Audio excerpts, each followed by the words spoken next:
Hello dear viewers, it's your English news edition, the top stories. Laying foundation of a bromide sodium industry in Lake Assal.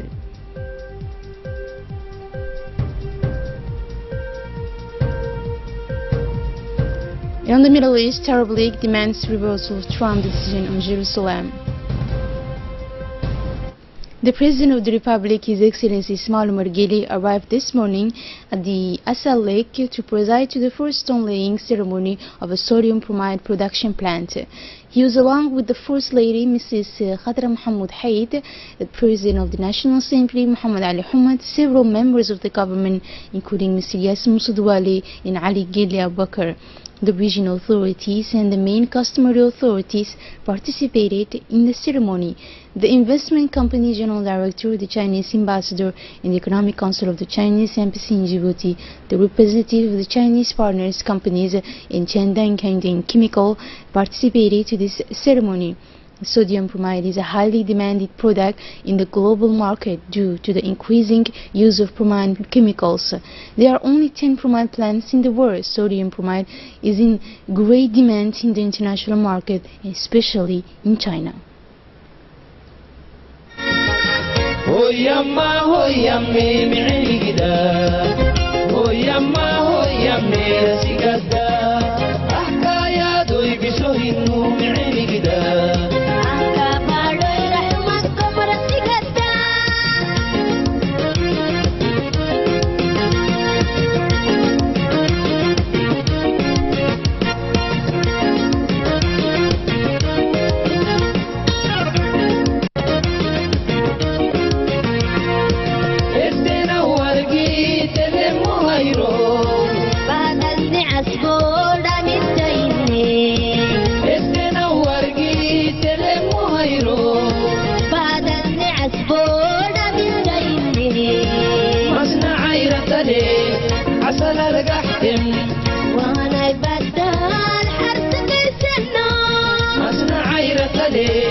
The representative for Chendang Kangding Chemical Company, specialized in the production and sale of sodium mist, has promised that the production unit will occupy an important industrial place at the national level and will be the third factory in the world. As for the Minister of Finance, Yasser Moussadouali, who took the floor, said direct and indirect jobs will be created for young people in the Republic of Djibouti. Related activities for tourism and promotion of training center and social infrastructure will be created. It will be a regional benchmark for the salt industry and the salt derivatives industries. As for the Minister of Presidency in charge of investments, said that the Assal Lake has always been a source of wealth locally and regionally. The salt caravans used to be brought as far as Ethiopia. Salt production of 100,000 tons is already available and is pending export.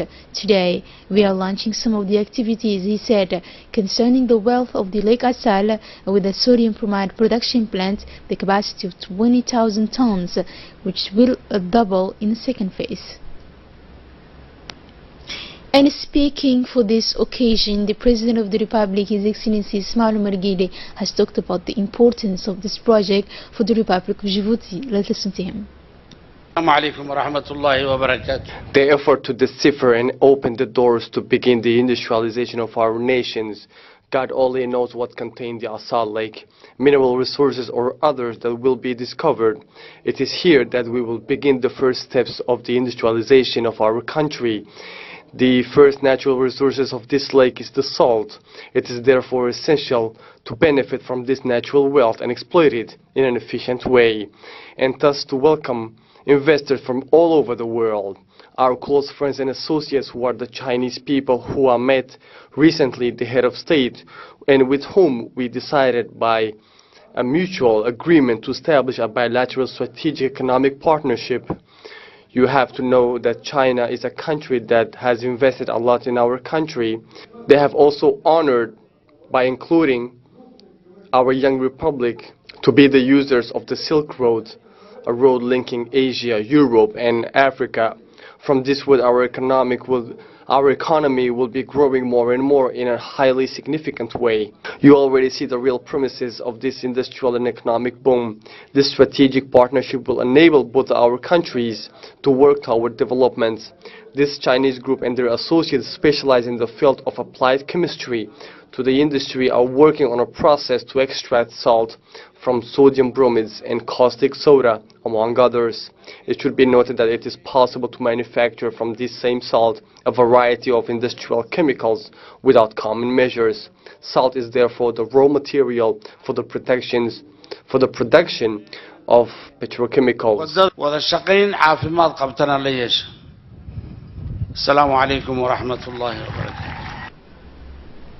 And like the rest of the world, under the high patronage of the Prime Minister Abdul Qadir Kamil Mohammed, the National Commission of Human Rights, also known as the CNDH, celebrated this morning the World Day of Human Rights.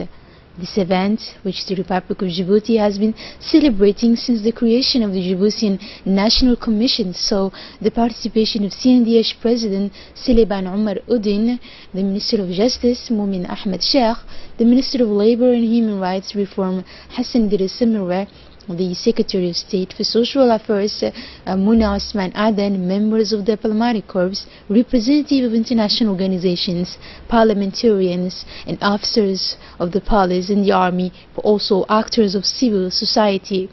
The ceremony began with the reading of verses from the Holy Quran.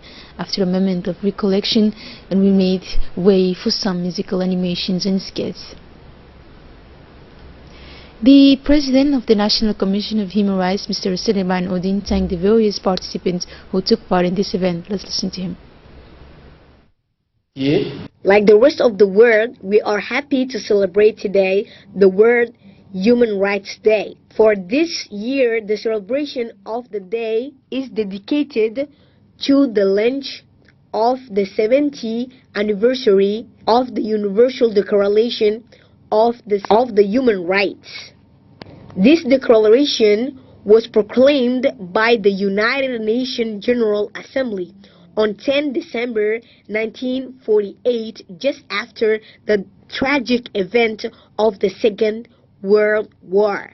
Although humanity has made a great progress since then, this instrument is still relevant today, continuing the conflicts around the world, terrorism, religious and racial extremism, and this instance atrocities still bear violence of the human dignity. Those practices of another age that have just been discovered in Libya those days are a perfect illustration of this. The Republic of Djibouti has demonstrated its commitment to this universal instrument from its essence to independence, the ratification of the Convention on the Rights of Child since 1990, and that of the African Charter of Human and People's Rights in 1991 are a perfect illustration.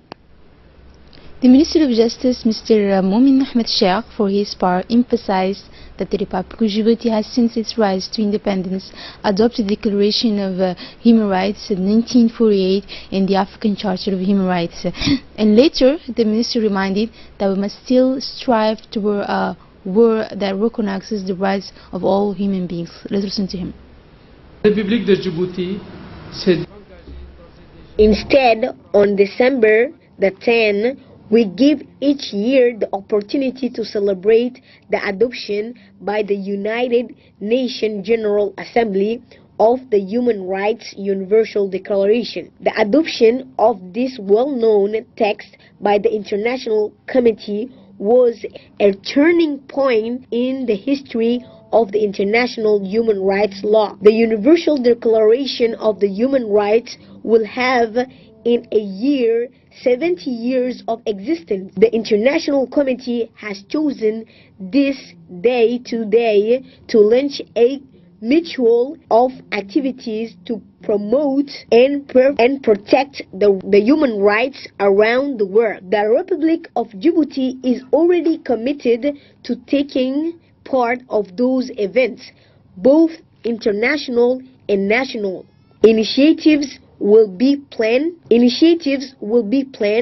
to raise awareness of the human rights and to protect those further. This text can also be credited with progress on individuals' freedom, public freedom, and economical, social, and cultural rights. People and nationalities have gained independence, emancipation, or freedom through the right to self-determination of people to self-determination.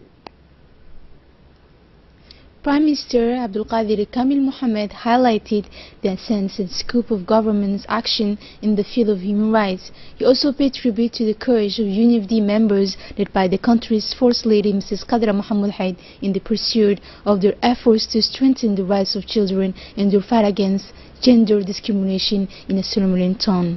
Let's listen to him. Les déclarations et allocutions qui ont été brillamment faites par mes prédécesseurs.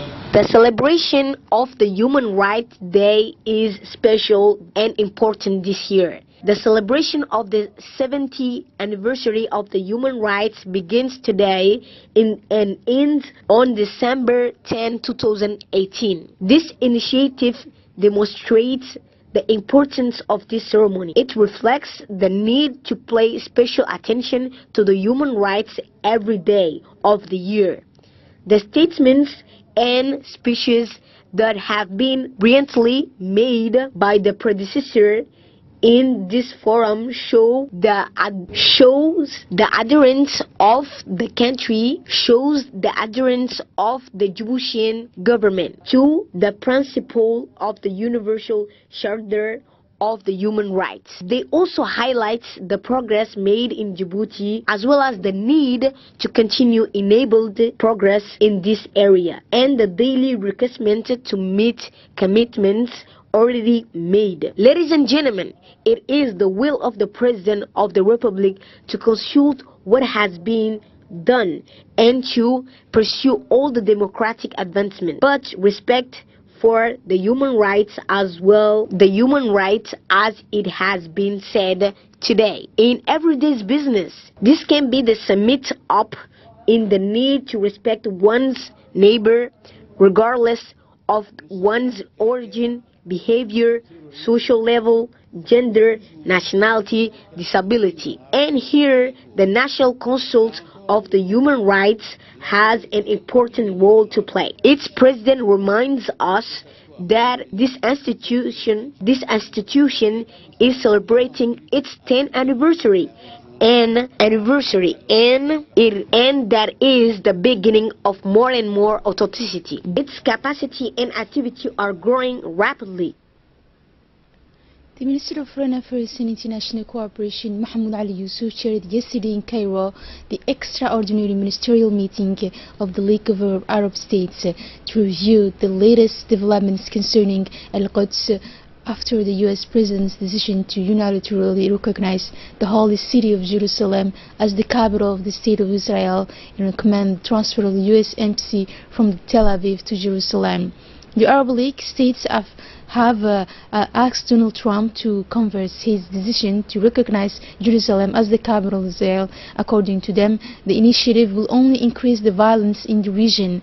The foreign ministers of the Arab League called on Washington to reverse its decision to recognize Jerusalem as the capital of Israel. In his opening speech, Djibouti's head of diplomacy, Mahmoud Ali Yusuf, pointed out that the U.S. administration's recognition of Jerusalem as the capital of Israel constitute a dangerous escalation that undermines any attempt at peace and threatens the stability of the region, as well as the flagrant violation of international law and relevant United Nations resolutions that all unilaterally actions and measures to impose new realities on the ground are null and void.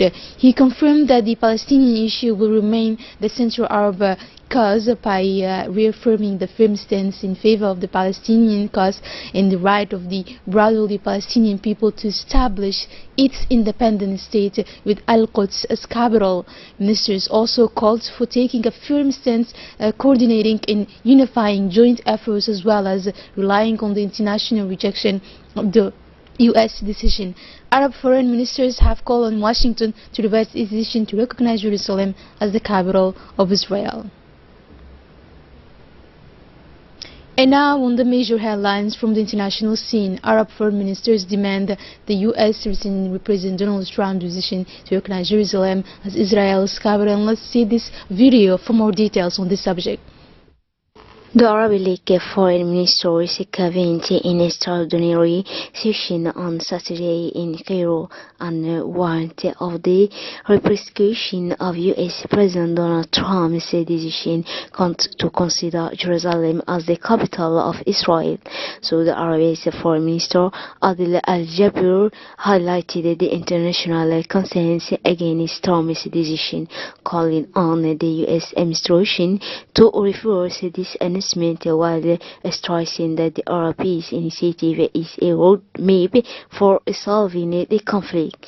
Arab League Secretary General Ahmed Abul Kayit, for his part, said that Trump's decision undermines Arab confidence in the United States as a sponsor of the peace process, describing it as bad in substance and form, unfair to Arab rights, and contrary to international law. Palestinian Foreign Affairs Minister Riyad al-Maliki. It is the end of this evening news. Thank you for being with us and have a good night.